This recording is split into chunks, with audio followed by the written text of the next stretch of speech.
Hello, hi, welcome back to my channel. Welcome to the first ever reading vlog and reading challenge on this channel. In this video, we are going to be doing the 24-hour reading challenge timer edition.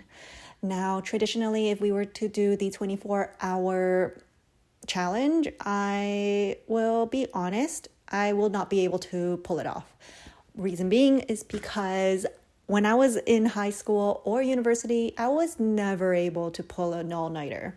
So even if there was a midterm the next day or I had to finish an assignment, I would just take the L and go to sleep. I was never able to pull an all-nighter. And so I can already foresee that the 24-hour reading challenge, where I have to stay up all night, all day for 24 hours, that's not going to happen. Now, there is an alternate option, which is to do 12 hours in one day and the other 12 hours on another day. But in this video, we're not going to be doing that, only because I have quite a few things I want to get done this weekend. And if I were to be reading for 12 hours straight on both days of the weekend, I don't think I'll be able to get what I want done. So instead, we're going to be doing the timer, where I would be pausing every time I stop reading. That sounded more doable, and you may ask, why am I doing the 24-hour reading challenge then? We are 5 days before September ends, and my goal this September was to finish 4 books, but I only got to finish 2.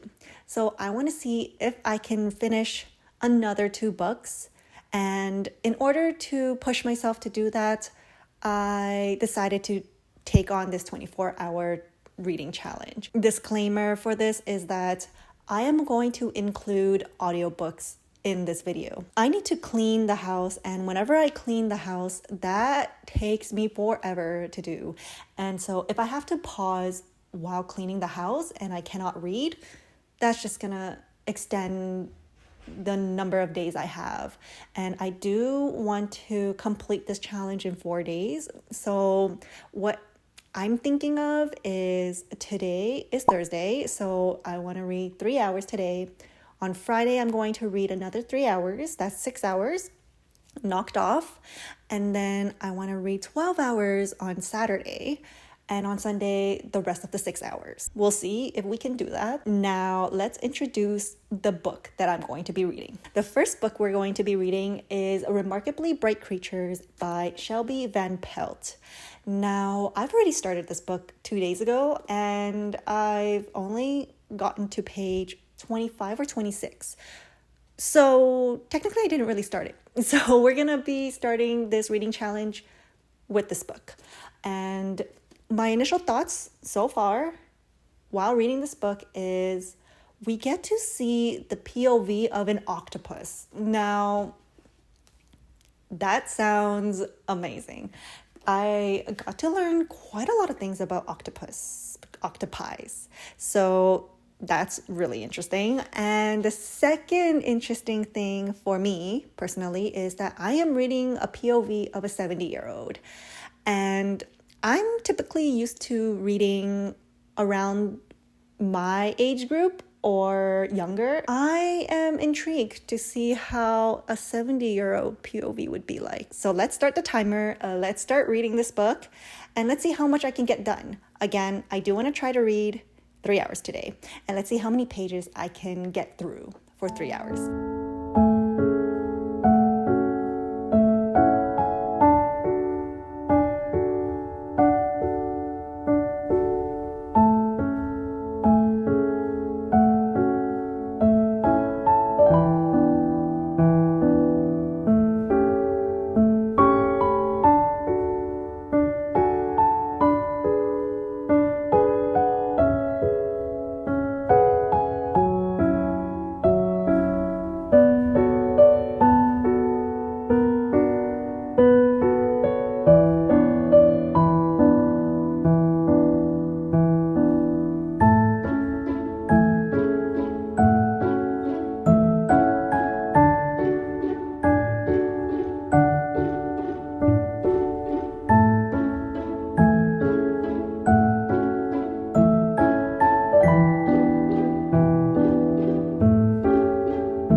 Friday, and yesterday I only read an hour and 45 minutes. I clearly have to change plans now.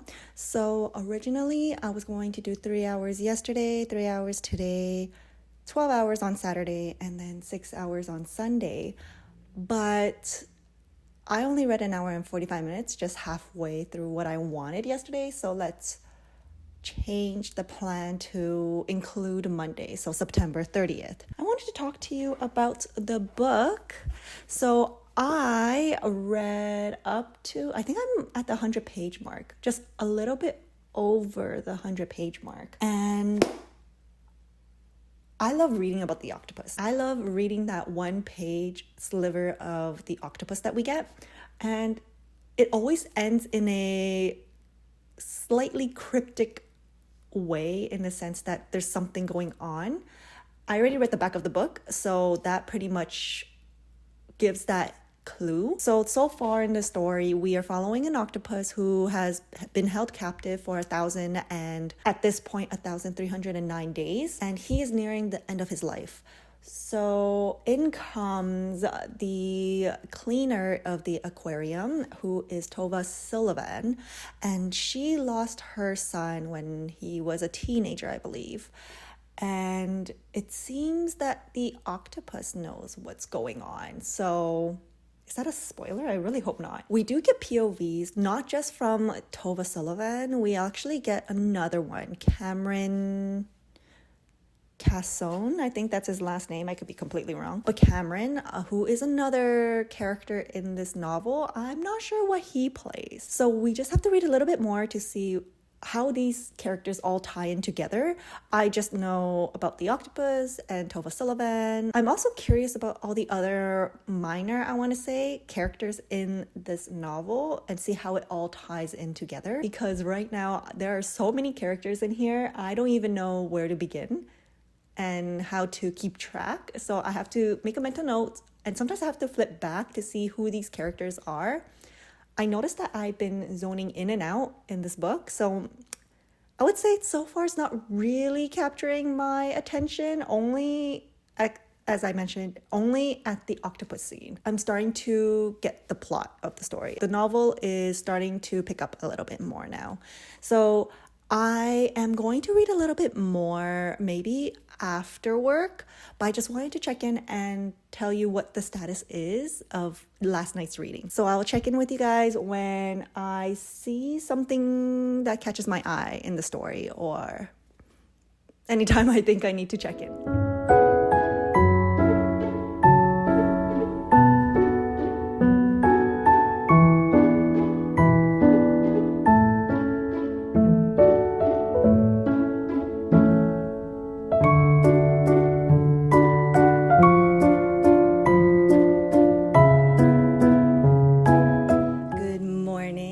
Happy Saturday, happy weekend.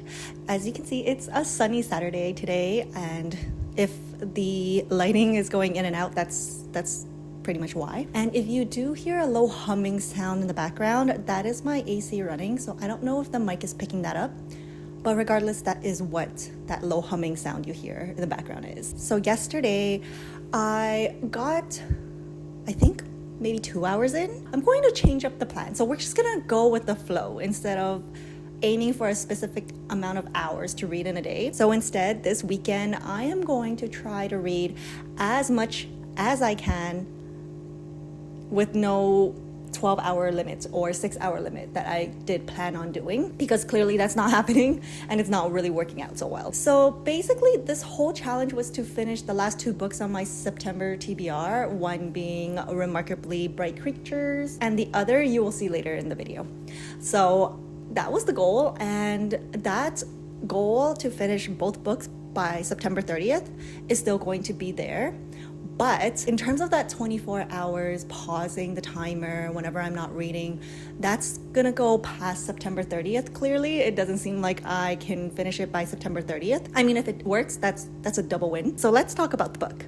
So far, I am enjoying it a lot more than I originally did. So now all these characters that we are being introduced, they are now kind of tying in together. They're all coming together in one setting. So it's a lot easier for me to follow with all the characters and just everyone in the same setting now. Now I'm more engaged in the book. I can see why they did this in the beginning of the book, where we see all these different characters, but we don't know what's going on yet. Now I can see why the author decided to do that. It's getting interesting. So I cannot wait to read more.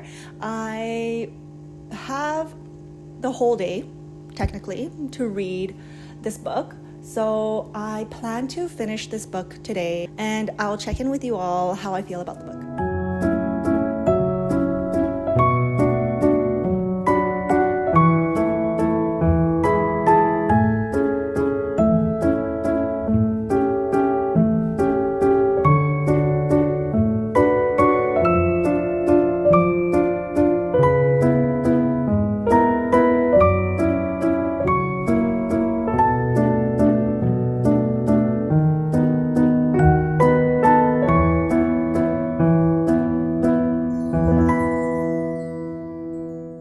I just came back from the library and I had not one but two books waiting for me on hold. The first being 1,000 Acres by Jane Smiley. This is something that we expected since this morning. I'm excited for this book. I cannot wait to read this in October, and it came just in time, so can't wait. This is the book that I mentioned in my fall TBR video, that I am intimidated to start reading this one because apparently nothing really happens in this book. Well, and it's also a winner of the Pulitzer Prize. So I have never read any books of that level. So I am scared but intrigued. And the second book waiting for me at the library was Love Light Farms by B.K. Borison. So I heard about this book through a video by Ellen Catherine here on YouTube. I believe this author writes holiday romances. So a quick synopsis, which is from the back of the book, reads: two best friends fake date to reach their holiday happily ever after in this first romantic comedy in the Love Light series. So I do know that this is going to be a series. I will not hold myself accountable to read all of it, but I just wanted to try this author and see if I am going to enjoy this. The only other holiday romance book I've read was by Christina Lauren. I think it was called The Holidays. It was good. Like, it was cute. But that was it. I don't know if I do enjoy holiday romances, so we'll see how I feel about this book. I'm excited about this book as well, but it came a bit too early. Originally, when I placed a hold on this book, I assumed it was going to come in December based on how many people were waiting for this book as well. But since it came so quick, I don't know if I should return this book or if I should read it. And then since it's a series, I can read maybe the second or third book in December. Now, let's talk about Remarkably Bright Creatures. I am past the halfway mark. I mean, it looks like I'm in the halfway point, but I'm a little bit over the halfway mark. There's this one scene in this book that made my jaw drop. And I mean, not that big of a drop, but I had an inkling that this was going to happen. There was no other way for it to tie in together, maybe. So far, I am enjoying every little minute of it now. At the beginning, I was not too invested in it, but now I am hooked. I need to know what happens. We're getting a glimpse of the connection of all these characters, but I am curious as to how they're going to explain it. We're going to continue reading this book after lunch because it is lunchtime. I am hungry, so we're going to jump right into reading after lunch and maybe all the way until dinner time or my next check-in.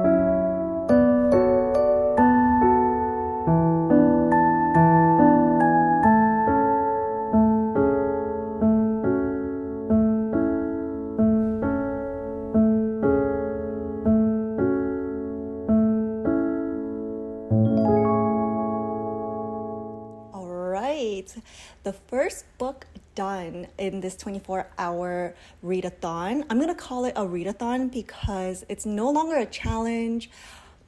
I clearly failed in a sense. Anyway, I'm going to interchange the two words. So in this 24-hour readathon, I have finished the first book in this video, which is Remarkably Bright Creatures. I absolutely loved it. I love how everything wrapped up in the end, and I love the characters in this book. I found this book to be a very heartwarming read. So my favorite character in this whole novel is actually the octopus Marcellus. It's just so interesting to read his point of view and just how the author wrote his POV. Definitely a different kind of voice that you read. After thinking about it, I think I'm going to give this either a 4-star or a 4.5. Reason being is because I did find myself going in and out of the book. Like I would start zoning out at certain parts, or when I get to a certain chapter, I'm not too interested in reading that character's point of view. My favorite part, of course, was the octopus, and there's not that many chapters, but the good thing about it is that I was always looking forward to reading it. Another thing that grasped my attention was a hint of mystery sprinkled into this plot. That hint of mystery really did get me turning the pages to figure out what happened. The other thing I really enjoyed reading about was the relationship between Tova and the octopus. I loved how, I don't want to say too much, so I just loved their interactions. The ending wrapped up very nicely for me, but I still found the beginning to be quite slow. But after looking back, I think I can see why they had to do that. So I think overall the pacing was pretty good. So that is Remarkably Bright Creatures. And we have to start reading our next book. The next book that we are going to read is going to be One Dark Window by Rachel Gillig. I am so excited about this book. I was itching to read this, and I think going into the month of October, this is a really great transitional book. Maybe it's just straight up October. What is this about? So we'll read the back of the book so that we have an idea of what's going on in the story. So, I might be saying the main female character's name wrong, but Elspeth Spindle needs more than luck to stay safe in the eerie mist-locked kingdom of Blunder. She needs a monster. She calls him the Nightmare, an ancient mercurial spirit trapped in her head. He protects her. He keeps her secrets. But nothing comes for free, especially magic. When Elspeth meets a mysterious highwayman on the forest road, her life takes a drastic turn. Thrust into a world of shadow and deception, she joins a dangerous quest to cure Blunder of the dark magic infecting it. Except the highwayman just so happens to be the king's own nephew,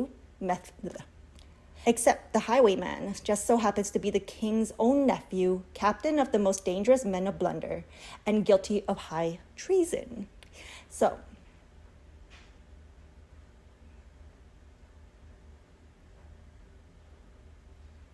I don't even know what I just read. We'll find out when I start reading this book, maybe. So it seems like she has a monster inside her head, and now she needs help. What does she needs help with? I don't even know what she needs help with. Anyway, we're gonna jump into this book, and I'll check in with you all maybe at the 100-page mark.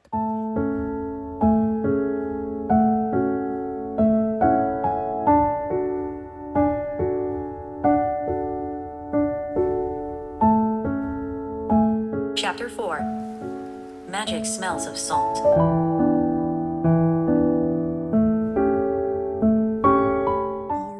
I've hit part 2 of One Dark Window, so let's talk about it. This is enough information for me to tell you what the story is about.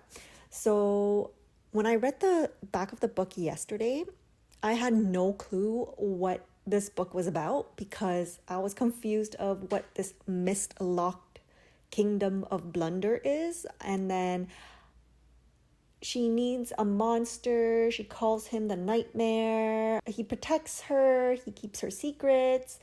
There's magic involved, and what's a highwayman, etc., etc. There's also the king's own nephew, captain of the most dangerous men in Blunder, guilty of high treason. What is this all about? So there is 3 things to note, I would say. The first is the lore behind this Kingdom of Blunder. Now, the Kingdom of Blunder is currently under this mist. And this mist, if you're in this mist for too long, you are going to get sick. You will have a fever, and if you survive the fever, then you are granted magic. However, magic comes with a cost. You essentially have magic. So the more you use it, the more you go through what is called the degeneration. So that's one part of the story. And then the other part of the lore is that in order to lift the curse of this mist that's taking over the Kingdom of Blunder, you need these Providence cards. And these Providence cards, there's 78 total, but there's 12 different types. And you need to collect a deck of 12 in order to lift this curse. And on top of that, you need black blood of salt. So pretty much those individuals who was in the mist for too long, got caught with a fever, and survived. So you need their blood. These people are called the infected. That is the lore behind this mist and the magic system of the Providence cards. These Providence cards also hold magic, and there's 12 different types, and each of them have their own magic and consequences if used for too long. Now, let's talk about who our main female character is in this story. So our main female character is Elizabeth, and she is one of the infected. Now, in comes our main male character, who is the king's own nephew, named Raven Yu.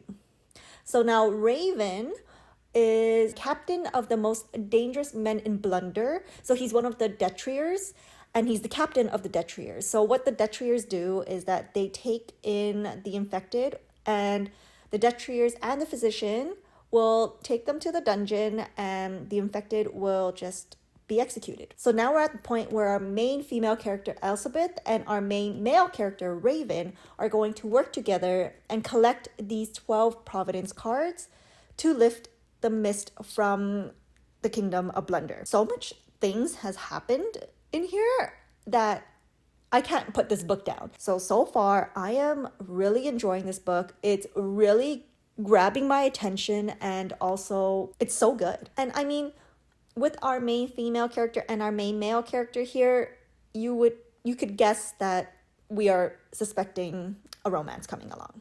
So I'm going to continue reading, and I'll probably check in with you all tomorrow to see where we're at. It's Monday night, and I thought I would check in with you all on my progress. I am most definitely past the last 100-page mark. So I only have, how many pages do I have left? So I am on page 342, and there is 392 pages. So I have exactly 50 pages left, and I am demolishing this. This is so good. So I most definitely can finish this today. And I think, according to my original plan, I wanted to finish these 2 books by Monday.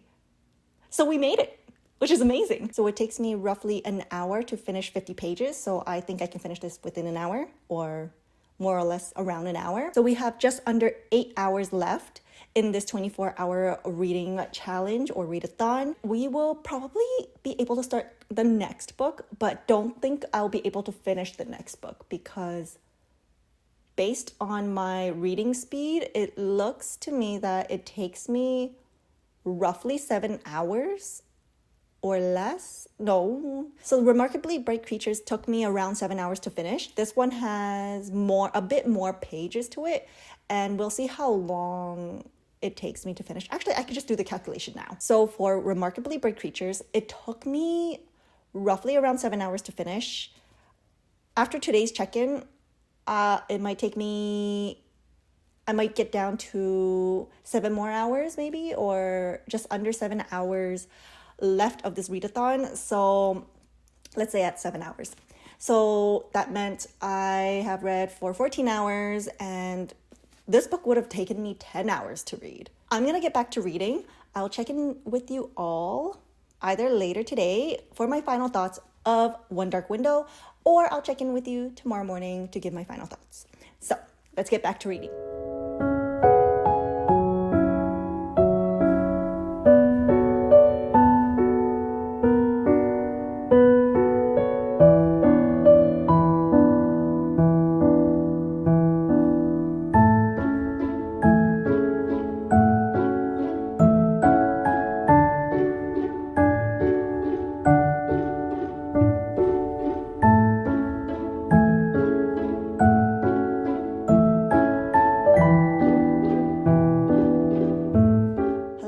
Hi. As you have seen in yesterday's snippet, we have finished One Dark Window last night. I don't even need to think about what I'm going to rate this. This is easily a 5-star read for me. So good. I could not put this down. I had to listen or read it and figure out what's going to happen next. I was invested in this story. I would say this is a more of a fantasy romance rather than a romantasy. So fantasy being the driving force of the whole story and romance as a subplot. I think I really enjoy fantasy with a sprinkle of romance instead of romantasies, maybe. I'm not too sure. I wasn't a big fan of Powerless by Lauren Roberts, which was a romantasy, heavy on the romance. So at first for Powerless, I did enjoy the romance, but I thought it was dragging way too long. And maybe it was because it was marketed as Hunger Games-esque. And we all know that Hunger Games did not have any or barely any romance in it. It's definitely a fantasy romance, heavy or dystopian romance. Romance is not even in the forefront of the book. Maybe that's why I like this book. Romance wasn't too prominent in this, but the fantasy, the world, so good. So there is a bit of spice in this book. There were some explicit scenes, but there's only one explicit scene. If you can consider, yeah, that is an explicit scene. And I didn't really mind that, to be honest. So I don't mind reading spicy scenes, but sometimes I feel like it kind of didn't need to be there in some stories. But in this one, I did not mind it. 5-star read. Story is so good. The magic system is amazing. I love this Providence card magic system. So good. Surprisingly, so I heard that this book has a cliffhanger, so that's why I have the second book with me. Now, this cliffhanger compared to Lynette Noni's Prison Healer's cliffhanger. Now, that cliffhanger had me wanting to read the second book immediately. I went to the library, went to place a hold immediately.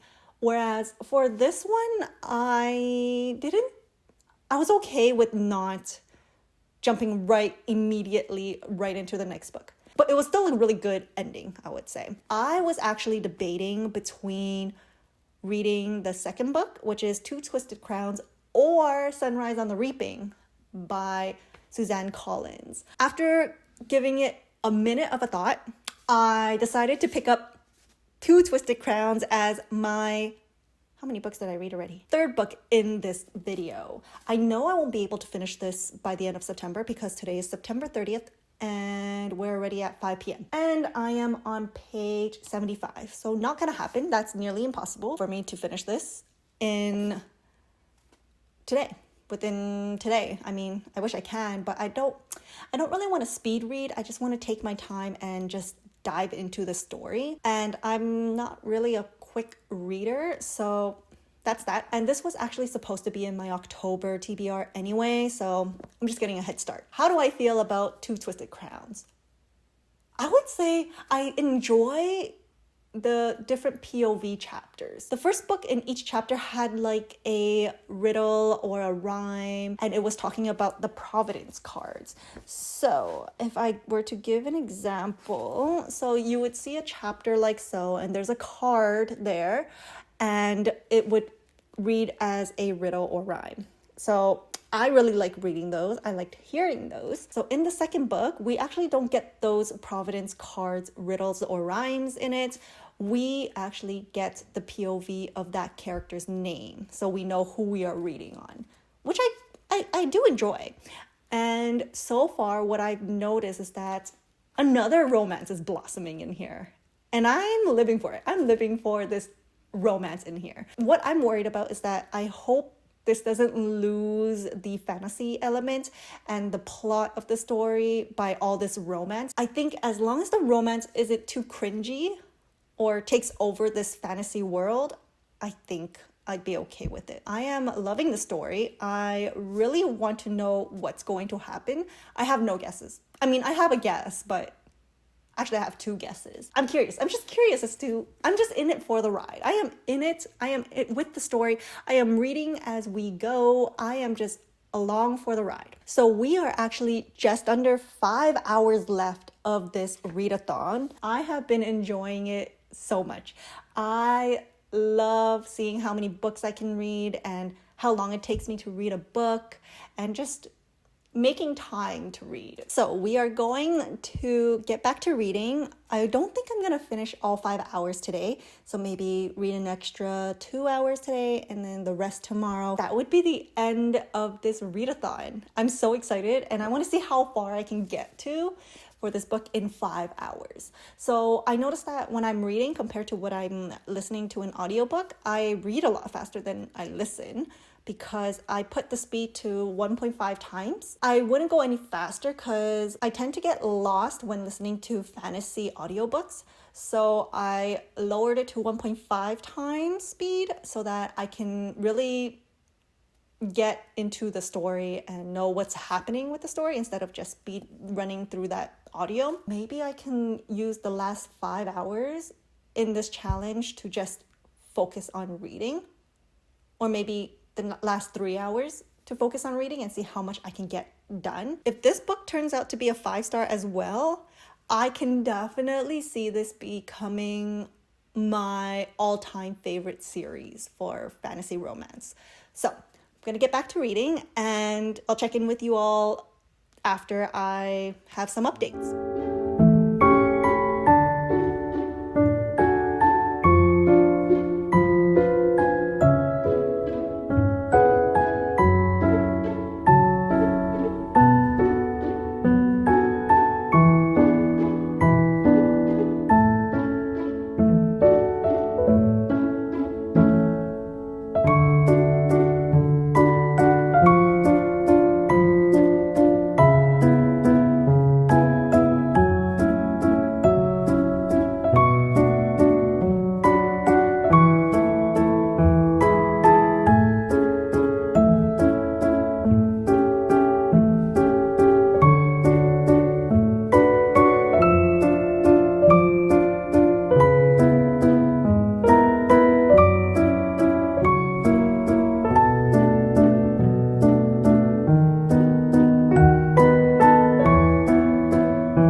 Yesterday we have finished the 24-hour readathon. Yay! Let's see how far I got into this book. So I'm currently on page 277, chapter 36, and I am obsessed.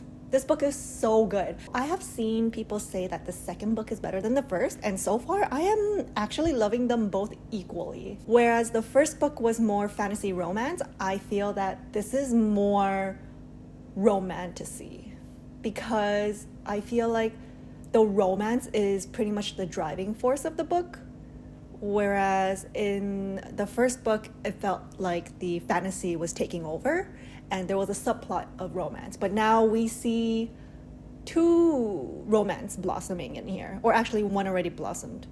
So we're seeing another one in progress. So this is more of a romantasy and I don't mind it. It's so good. The fantasy is still there. It's not a subplot. So I would say it's smack in the middle. It's romantasy, literally romantasy with equal romance and fantasy. Probably going to be one of my favorite series of all time, or duologies. I mean, it would be pretty close to a Six of Crows kind of feeling. Now, Rachel Gillig did write another book. I believe it's called The Night and the Moth, or The Night Moth.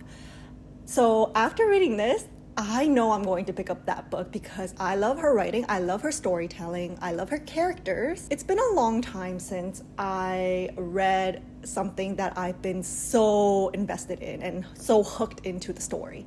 So very happy to have picked this up. I hope you enjoyed watching this video as much as I enjoyed filming this whole experience, as this is my first time doing any kind of readathon in my whole life. So it was so fun and I can definitely see myself do this again. So maybe sometime in the future we'll be coming back and revisiting the 24-hour challenge. I hope you enjoyed this video. Thank you so much for watching and I will see you in the next one. Bye.